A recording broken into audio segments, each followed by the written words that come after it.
오늘 하나님만 바라보자. 시편 121편 내가 산을 향하여 눈을 들리라. 나의 도움이 어디서 올까? 여러분 인생의 도움이 어디서 옵니까? 우리는 신앙생활이 과거 완료형으로 끝났습니까? 아니면 현재 진행형입니까? 여러분은 세상을 살면서 무엇을 바라보고 사십니까? 많은 사람들이 예수만 바라보고 산다 하지만 실제적으로는 여러분 추석 명절 앞두고도 아니면 추석에도 금쪽 같은 내 새끼 바라보고 살고 행복해하지 않았습니까? 아니면 내가 누려놓은 거, 내가 성취해놓은 거 바라보고 있지는 않습니까? 인생이라는 것은 무엇을 바라보느냐에 따라서 그 삶의 방향성이 다 바뀔 수밖에 없습니다. 저는 여러분들이 과거 완료형적인 신앙이 아니라 현재 진행형적인 신앙이 되기를 소망합니다. 우리는 살 때까지, 살아갈 때까지 주님 앞에서 작은 희망의 빛이 되고 소망의 길라잡이가 돼야 돼요. 그래서 우리는 끊임없이 하나님을 바라보고 살아야 돼요. 사랑하는 성도 여러분, 저도 여러분들도 오늘 시편 121편을 통해서 하나님께서 이 말씀을 통해서 우리에게 주시는 내용이 또 의미가 무언지를 깨닫고 다시 하나님 앞에서 현재 진행형적인 신앙생활을 하기를 주의 이름으로 축원합니다. 그러기 위해서는 하나님만 바라보기 위해서 1절, 2절을 통해서 우리가 봐야 될 게 있어요. 나의 도움은 누구로부터 오는가? 누구로부터 오는가? 내가 산을 향하여 눈을 들리라. 나의 도움이 어디서 올까? 나의 도움은 천지를 지으신 하나님에게서로다. 이 시편 121편은 저자가 누구인지를 알 수 없습니다. 근데 이 저자가 누구인지를 알 수 없지만 이 사람은 1절에서 질문하듯이 질문을 던집니다. 나의 도움이 어디서 오지? 근데 2절에서 그 질문에 대해서 이 시인은 답을 합니다. 천지를 지으신 하나님께로다. 그래서 내가 어디를 바라보고 산다? 산을 향해서 바라보고 산다. 그렇다면 이 산을 향해서 바라본다는 이스라엘 백성들의 역사적 배경과 종교적 배경을 살펴보려고 합니다. 첫째, 산을 향해서 눈을 들리라. 역사적 배경은 이렇습니다. 하나님의 백성들 이스라엘은 오직 하나님만 섬기면서 하나님 중심으로 살아야 됩니다. 그런데 그들은 하나님 백성이면서 하나님의 말씀을 떠나합니다. 참 선지자의 얘기를 듣지 않습니다. 우리가 예레미야 말씀을 들었을 때처럼. 그러면서 그들은 점점점 거짓 선지자들에 현혹되고 미혹돼서 하나님을 점점 떠나갑니다. 그리고 왕도 권세자들도 하나님을 떠나갑니다. 하나님은 참 선지자들을 통해서 그들에게 외칩니다. 여호와께 돌아오라고. 그리고 다시 성전 중심이 되라고. 너희의 신앙은, 너희의 역사는 과거에 끝난 것이 아니라 현재 진행되고 있고 앞으로 장차 올 메시아를 통해서 너희 역사는 완성될 것이기 때문에 나를 떠나지 말라고 선지자를 통해서 외칩니다. 하지만 하나님의 백성들은 참 선지자들의 말을 듣지 않습니다. 그리고 하나님을 떠나고 우상을 숭배합니다. 그리고 악하고 음란해지기 시작합니다. 그런 그들을 향해서 하나님은 오래 참으시고 나서 도저히 더 이상 참을 수 없어서 하나님은 막대기와 몽둥이를 들어서 그들을 때리십니다. 그 몽둥이가 바로 북쪽 이스라엘은 아수르란 몽둥이를 들어서 그들을 멸망시켰고 남쪽 유다는 바벨론이란 몽둥이를 들어서 그들을 처음 멸망시켜버립니다.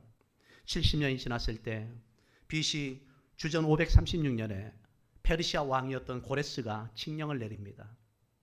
그리고 그들에게 희망을 말합니다. 다시 예루살렘으로 돌아갈 수 있게 희망을 열어줍니다. 이제 포로에서 돌아온 이스라엘 백성들이 노래를 합니다. 내가 산을 향하여 눈을 들리라. 그렇게 오랫동안 기다렸던 저 산, 그렇게 소망했던 저 산을 향해서 바라보는 겁니다. 그 산, 시온산을 바라보는 겁니다. 왜? 그곳에 예루살렘 성전이 있기 때문입니다.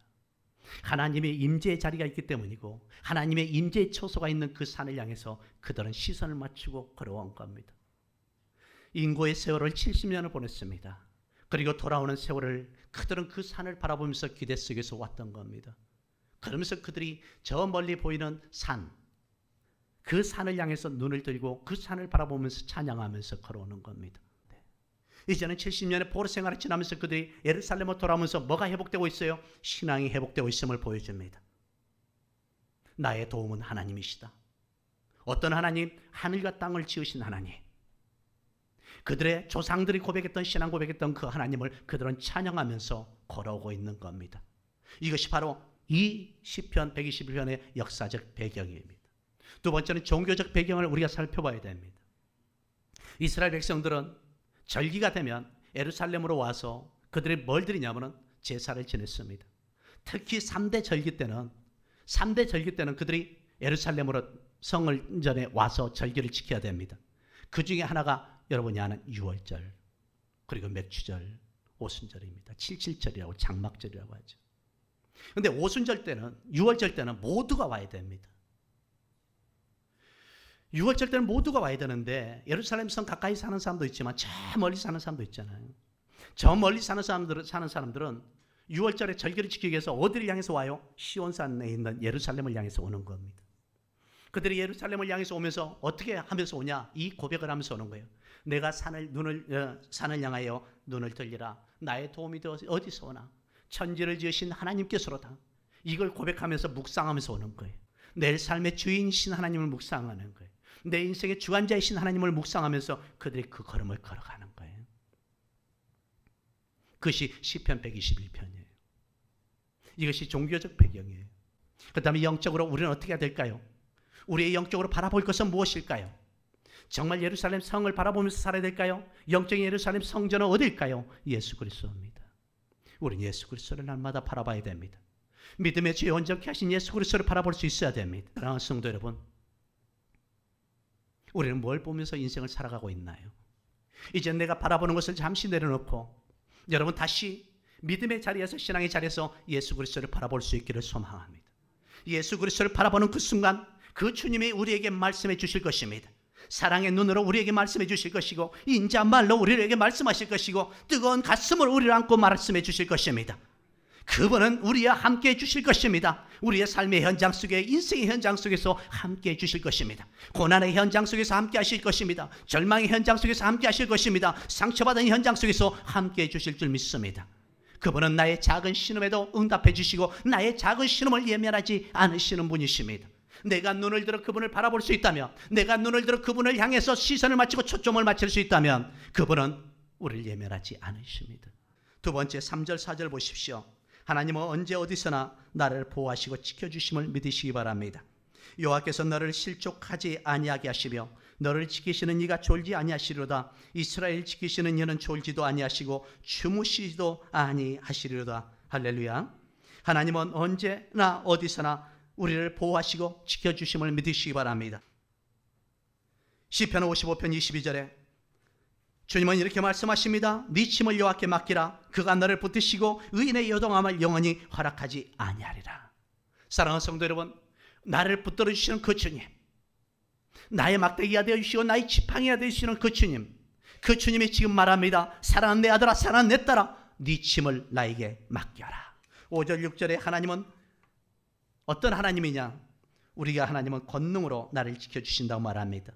5절 6절 보십시오. 여호와는 너를 지키시는 이시라. 여호와께서 내 오른편에서 네 그늘이 되시나니 낮에 해가 너를 상하지 아니하며 밤의 달도 너를 해치지 아니하리로다. 할렐루야. 사랑하는 성도 여러분, 하나님은 여러분을 늘 보호해 주신 줄 믿습니다. 7절 보십시오. 여호와께서 너를 지켜 모든 환난을 면하게 하시며 또 네 영혼을 지키시리로다. 할렐루야. 우리는 인생을 살면서 수많은 환난을 겪습니다. 수많은 고난 속에 삽니다. 이런 상황이 있을 때 환난을 면하게 해주신다는 게 무슨 뜻이냐면 환난이 나를 피해간다는 뜻이 아닙니다. 환난 가운데 내가 너와 함께 해주시겠다는 것입니다. 8절에 말씀합니다. 여호와께서 너희 출입을 지금부터 영원까지 지키시리라. 하나님은 지금부터 영원까지 나와 함께 하신다고 말합니다. 말씀을 마칩니다. 주님은 이때까지 저와 여러분과 함께 하실 줄 믿습니다. 그러므로 하나님을 바라봄으로 해서 다시 일어나 새로운 전성기를 열어가기를 소망합니다. 새로운 바람을 일으킬 수 있기를 소망합니다. 하나님께서 저와 여러분을 깊이 들어 사용하실 줄 믿습니다.